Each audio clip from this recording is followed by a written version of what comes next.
Gift? ஏய் உனக்கு பிடிக்கும், வா வா. எனக்கு பிடிக்குமா? ஏய் என்னப்பா மேக்புக் போய் வாங்கிட்டு வந்திருக்க? ஏய் எனக்கு இது ரொம்ப பிடிக்குமே. உனக்கு எப்படி தெரியும் இது எனக்கு தேவைன்னு? அதெல்லாம் எனக்கு தெரியும். நிறைய காசா இருக்குமே, எப்படி ரெடி பண்ண? இஎம்ஐ போட்டேன். மாசம் 6000 தான் கட்டணும். நீ கட்டிடு. நான் கட்டணுமா? இப்படி இல்லாம கிஃப்ட் கொடுக்கலாம்? இது கிஃப்ட் கணக்குலயா வரும்? ரொம்ப போர் அடிக்குது. எங்கேயாவது ட்ரிப்பு போயிட்டு வரலாமா? வரியா பாண்டிச்சேரி போயிட்டு வந்துருவோம். பாண்டிச்சேரியா? ஏதாவது இன்டர்நேஷனல் ட்ரிப்பா போயிட்டு வரலாம். இன்டர்நேஷனலா? ஆமா, தாய்லாந்து போலாமா? தாய்லாந்து போற அளவுக்கு நம்ம கிட்ட காசு எதுக்கு? எனக்கு ஒரு டிராவல் கம்பெனி தெரியும். அவங்க கிட்ட இஎம்ஐ பேக்கேஜ் இருக்கு. போயிட்டு வந்துடலாம். இதுக்கெல்லாம் இப்போ இஎம்ஐ வர ஆரம்பிச்சிச்சா? வாங்குற சம்பளமே 30,000 தான், ஆனால் இஎம்ஐ 35,000 கட்டுறேன். இப்படி போயிட்டு இருந்தா என்ன ஆகுறது? ரம்யா, இந்த மாதிரி இஎம்ஐயா வாங்கி போடுறதுக்கு இன்வெஸ்ட் பண்ணோம்னா நம்ம ஃபியூச்சருக்கு ஏதாவது யூஸ் ஆகும். இன்வெஸ்ட்மெண்ட்லாம் வேஸ்ட்ரா.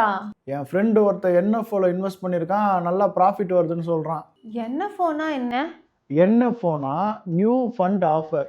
ஒரு மியூச்சுவல் ஃபண்டை புதுசாக லான்ச் பண்ணுறாங்கன்னு அர்த்தம். உனக்கு பிஎன்பி மெட் லைஃப் இன்சூரன்ஸ் தெரியுமா?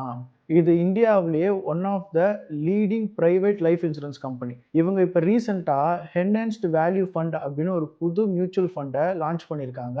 இப்போ சப்ஸ்கிரிப்ஷன் ஓப்பனாக இருக்குது. இதில் இன்ட்ரெஸ்டிங்கான விஷயம் என்னென்னா, இந்த பிஎன்பி மெட் லைஃப்க்கு பேக்கிங்காக பஞ்சாப் நேஷனல் பேங்க்கும் வேர்ல்டுலேயே பெரிய இன்சூரன்ஸ் கம்பெனியாக இருக்கிற மெட் லைஃப் இங்க்கும் இதுக்கு பேக் பண்ணுறாங்க. நான் அதை தான் பார்த்துக்கிட்டு இருக்கேன். ஓகே, இது எவ்வளோ? ஸ்டார்டிங் என்ஏவிலாம் ஒரு யூனிட்டுக்கு 10 rupees தானா. இதில் ரிட்டர்ன்ஸ் நல்லா வருமா? இந்த லாஸ்ட் 1 இயரில் இந்த BSc 500 enhanced value 50 index fund வந்து 14.24% ரிட்டர்ன்ஸ் கொடுத்துருக்கு. இதே டைமில் சென்செக்ஸ் பார்த்தோன்னா 5% ட்ராப் ஆயிருக்கு. அப்படியா? சிம்பிள் தான், buy low and sell high. இப்போ மார்க்கெட்டில் வேல்யூ கம்மியாக கொடுக்குற ஆனால் ஃபண்டமெண்டலி ஸ்ட்ராங்காக இருக்கிற கம்பெனிஸாக பார்த்து இன்வெஸ்ட் பண்ணி ஃப்யூச்சரில் வேல்யூ இன்க்ரீஸ் ஆகும்னு எதிர்பார்ப்பாங்க.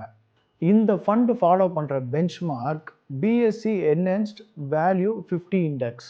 இந்த இண்டெக்ஸ் லாஸ்ட் 5 இயர்ஸில் 26.5% ஆனுவல் ரிட்டர்ன்ஸ் கொடுத்துருக்கு. அண்ட் லாஸ்ட் 7 இயர்ஸில் 25% ஆனுவல் ரிட்டர்ன்ஸும் கொடுத்துருக்கு. பிஎன்பி மெட் லைஃப் வந்து இந்த இண்டெக்ஸை ரிப்ளிகேட் பண்ண ஏம் பண்ணுது. ஆனால் மார்க்கெட் எப்படி மாறுதுன்னு பொறுத்து ரிட்டர்ன்ஸும் மாறலாம். பாஸ்ட் பர்ஃபார்மன்ஸை வச்சு நமக்கு வந்து ஃபியூச்சர்ஸ் ரிட்டர்ன்ஸில் கேரண்டி கிடையாது. கேட்க நல்லா தான்டா இருக்கு. நானும் இனிமேல் இதில் இன்வெஸ்ட் பண்ணுறேன். இன்வெஸ்ட் பண்ணுறதுக்கான லிங்க்கு என் பயோவில் இருக்குது, செக் பண்ணிக்கோ.